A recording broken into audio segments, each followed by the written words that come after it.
On va parler de la Nouvelle-Calédonie. Nous écoutons Gérald Darmanin.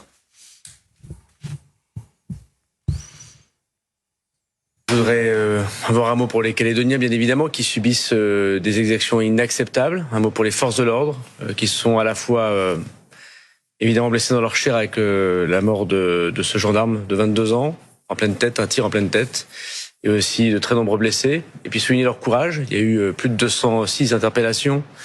Le calme n'est pas rétabli partout. L'état d'urgence décrété par le président de la République nous permet d'assigner à résidence. Cette nuit, j'ai assigné à résidence 10 leaders que je ne confonds pas avec des indépendantistes politiques, mais qui sont des leaders mafieux. Il n'y a pas d'autre mot. Leaders mafieux ? Oui, des leaders mafieux. Le CCAT, qui est différent du FLNKS, ce parti politique. Le CCAT. C'est un groupuscule indépendantiste, hein, le CCAT. C'est un groupuscule qui se dit indépendantiste et qui, en fait, commet des pillages, commet des meurtres, manifestement, commet de la violence. Il ne faut pas le confondre avec des militants politiques. D'ailleurs, j'ai proposé à la demande du président de la République la protection policière de tous les leaders politiques en Nouvelle-Calédonie, indépendantistes et non indépendantistes. Vous nous dites quoi ce matin, pardon ? C'est le CCAT le problème, c'est ça pour vous ? Oui, bien sûr. Nous allons rétablir l'ordre. Et puis là, des centaines de policiers et gendarmes arrivent à Nouméa. On passe de 1700 policiers et gendarmes, ce qui était déjà beaucoup, à 2700 policiers et gendarmes d'ici demain soir. Donc le calme va être rétabli. Et les dernières infos sur place, c'est Sonia Baquès qui nous les donne. Elle est présidente de la province sud de Nouvelle-Calédonie. Elle est protégée 24 heures sur 24 par le RAID ? 24 heures sur 24 par le RAID. La maison de son père a été incendiée. Il y a d'autres députés qui sont actuellement à l'Assemblée nationale à Paris qui ne peuvent pas rentrer en Nouvelle-Calédonie parce qu'ils expliquent, comme Sonia Baquès, qu'ils sont ciblés parce que blancs et parce qu'il y a du racisme anti-blanc. Et on en parlera sans doute dans un instant. Mais Gérald Darmanin a aussi dénoncé les puissances étrangères qui sont en train de s'activer en Nouvelle-Calédonie pour déstabiliser la France avec des relais au Parlement français. Je pense bien sûr à la France insoumise. Les comptes Twitter du dictateur Aliyev, donc de Bakou, de l'Azerbaïdjan, qui a procédé à une épuration ethnique au Haut-Karabakh contre les Arméniens, relayent la parole des députés de la France insoumise. Et même parfois des relais journalistiques. Absolument. Jean-Michel Apathy persiste et signe, alors que vous avez donc des pro-russes, des pro-azéris qui en ce moment décident de déstabiliser la France. Donc ils prennent pas le parti de la France dans cette affaire. Écoutons Madame Baquès. La situation est pas du tout stabilisée. Aujourd'hui, nos populations ne sont pas en situation d'être protégées. Les forces qui doivent arriver sont pas encore arrivées. L'état d'urgence a permis de protéger des lieux stratégiques, mais pas les populations. Donc les populations continuent à se protéger elles-mêmes, mais ça fait 3 nuits qu'elles ne dorment pas.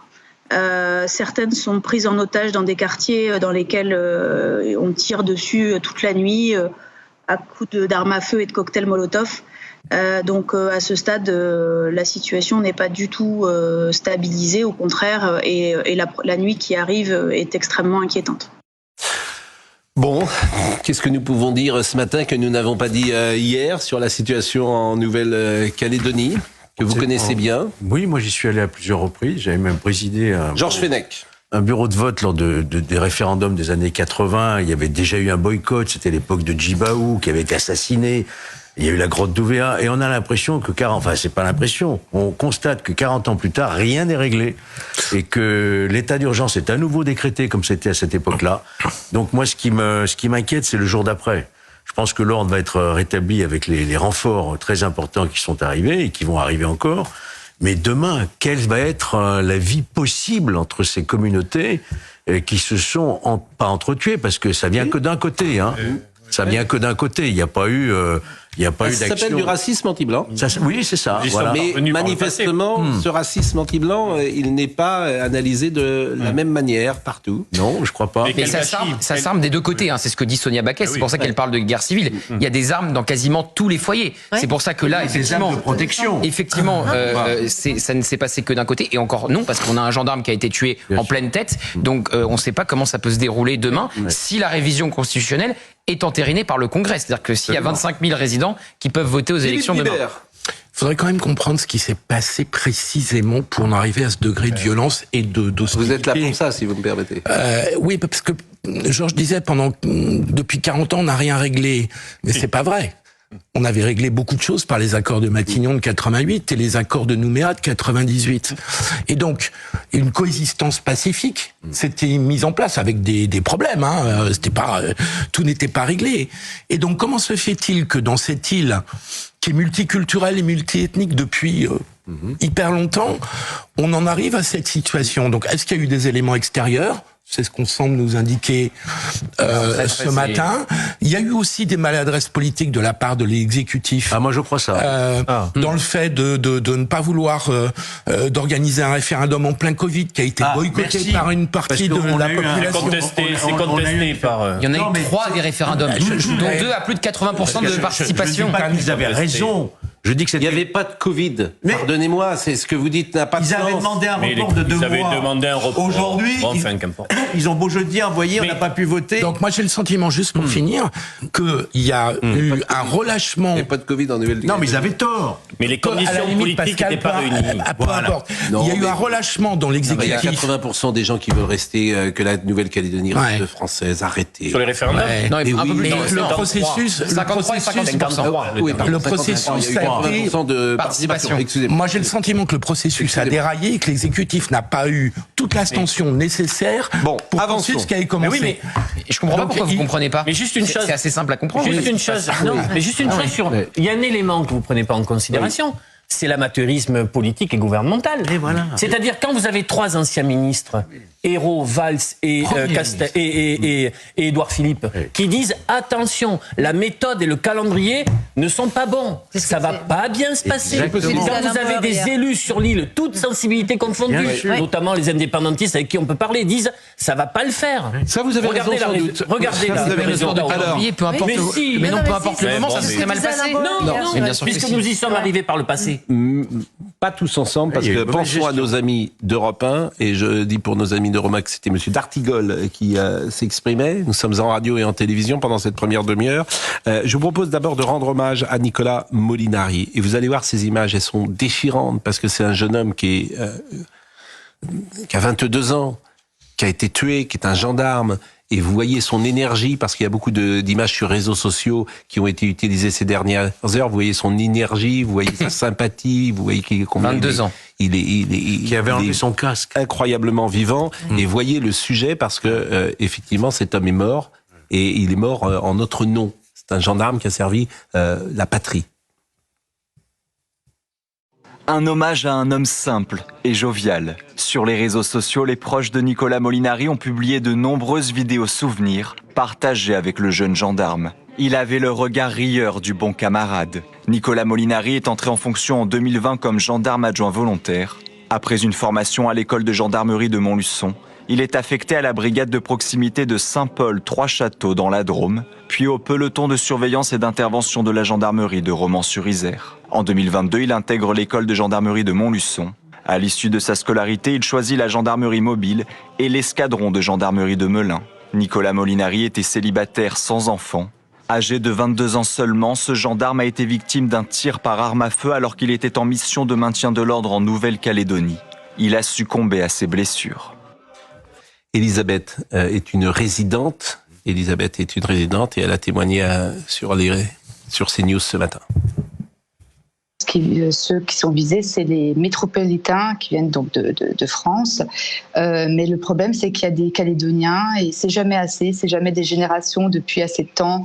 Voilà, il y a vraiment, oui, un racisme, mais on ne sait pas pourquoi. En insécurité totale, ces 4 derniers jours, enfin surtout depuis lundi, quand ça a commencé, surtout là, c'est pour ça qu'on s'est senti pris en otage et abandonné par la France. Et je dis bien abandonné parce qu'ils le savaient.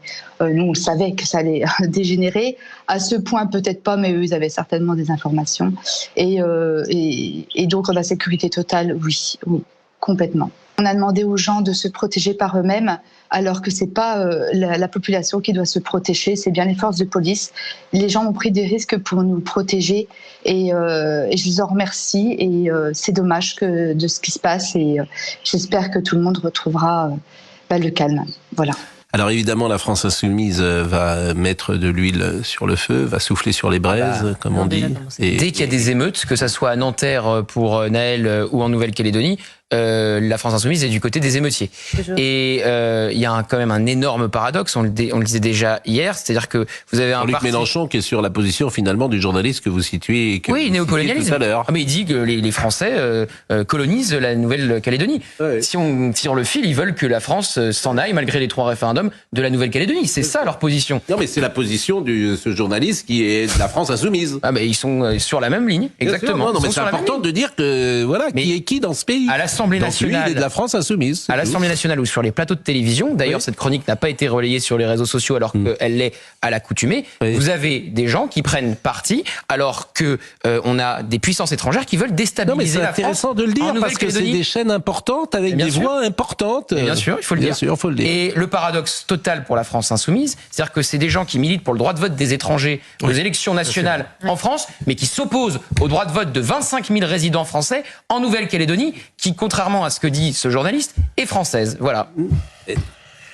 Il y a une incohérence. Écoutez, on ne sera pas étonné de toute façon de ce tropisme. Et puis ils veulent la créolisation, mais ils veulent pas la mixité visiblement en Nouvelle-Calédonie. Mais il faudra quand même éclaircir cette histoire d'ingérence étrangère, parce que je vous avoue que l'Azerbaïdjan, on a parlé beaucoup. On parlait beaucoup de la Chine, qui a des intérêts dans la région énormes. L'Azerbaïdjan, je vous avoue que je l'avais pas vu venir. Eh ben, il n'y a pas un blocage de Kanaks indépendantistes en ce moment.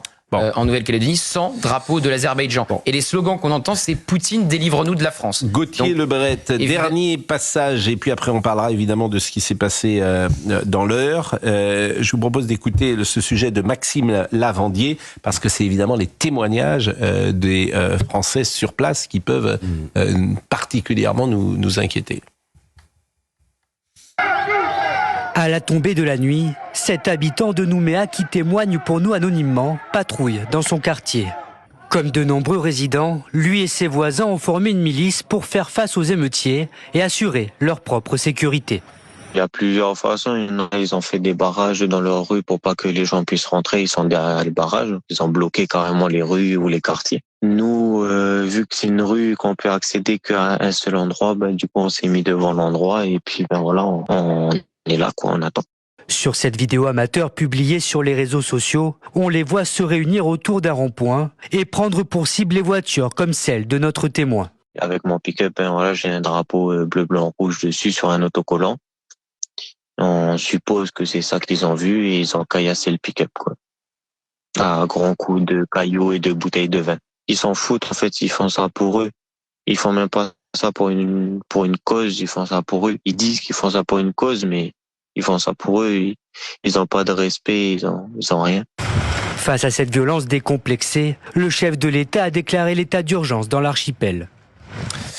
Voilà ce qu'on pouvait dire évidemment ce matin sur ce sujet. Je remarque quand même, et on en parlait hier soir avec Gilles-William Goldnadel, qu'au-delà de ce qui se passe en Calédonie, on voit des communautés aujourd'hui s'affronter violemment, et la grille de lecture possible, c'est noir contre blanc.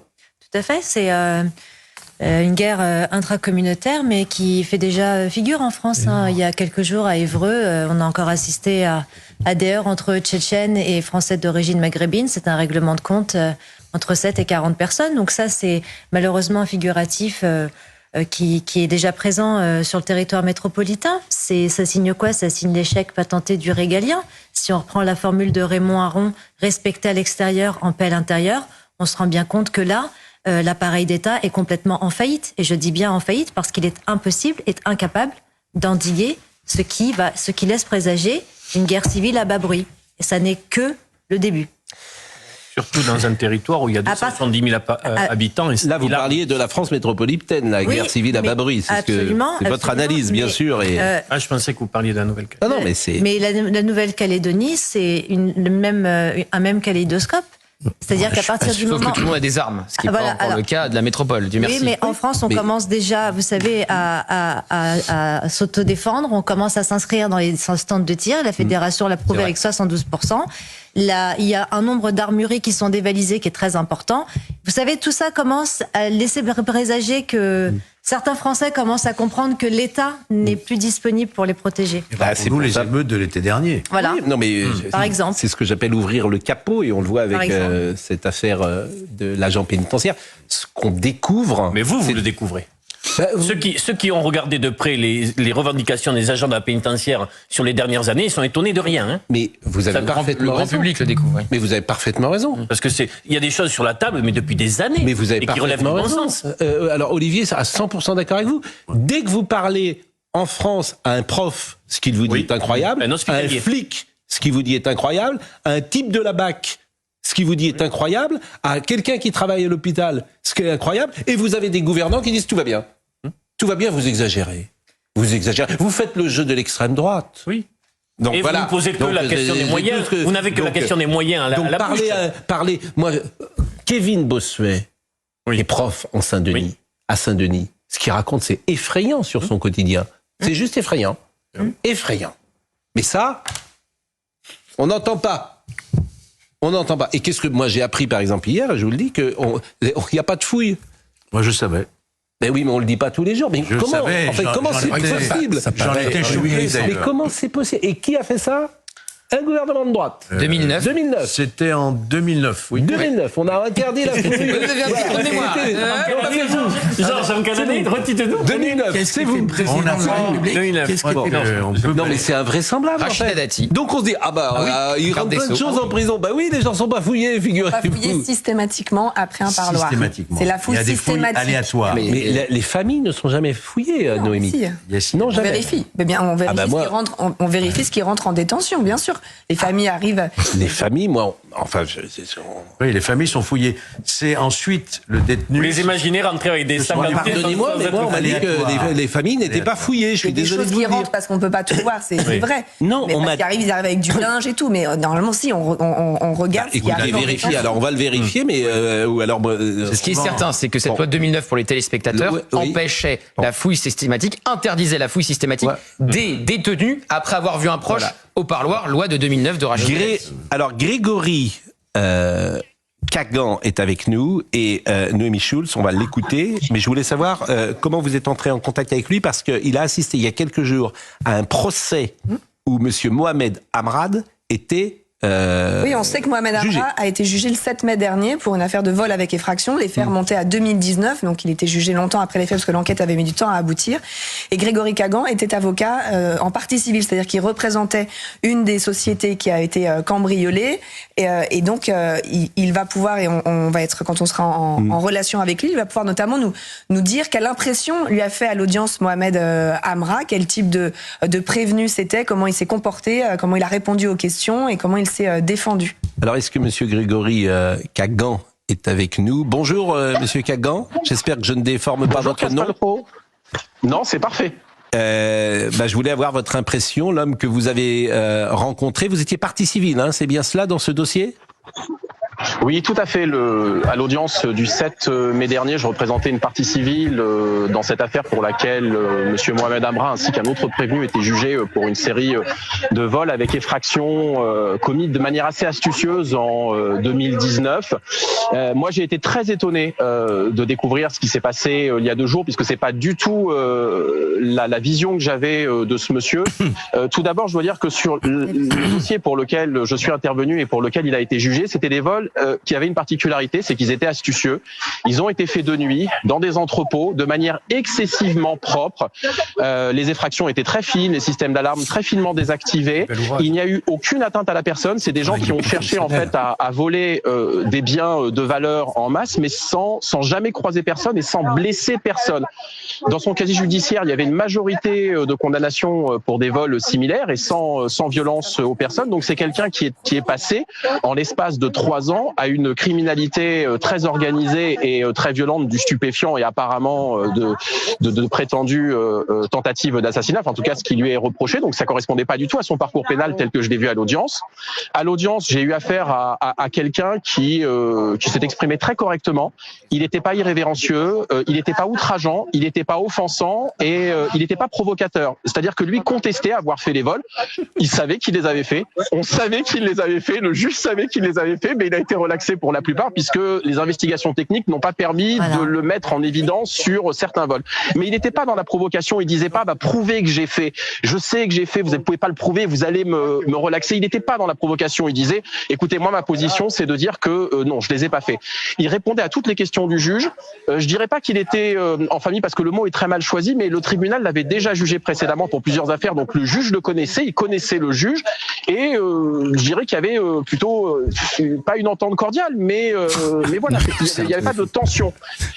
Donc moi j'observe toujours la salle d'audience quand je vais plaider. Il y avait des personnes qui étaient là pour des affaires d'avant, des affaires d'après, mais qui relevaient en fait de la sociologie française classique. Il n'y avait pas de gens dont on aurait pu dire qui sont ses amis ou ses complices ou ses partenaires, parce que des fois les amis entre guillemets des délinquants viennent à la salle d'audience. Là il y avait personne. Il m'a pas paru avoir une attitude nerveuse, fuyante, en regardant à droite à gauche. D'autant plus que le tribunal correctionnel d'Évreux est une toute petite juridiction physiquement. Eh bien, merci. Merci, Monsieur Kagan. Je pense qu'on a compris l'essentiel. Je connais les avocats et je sais que si je ne les interromps pas, ils n'arrêteront pas tout seuls. C'est un tropisme dans votre métier qui n'existe pas du tout chez les présentateurs de télévision, bien évidemment. Donc je vous remercie grandement d'être intervenu et on a pu effectivement, avec ces quelques éléments, se faire, sinon une opinion, en tout cas avoir quelques éléments de personnalité. Merci beaucoup, Monsieur Kagan. Il est 9h23. Thomas, il est avec nous. On va marquer une pause.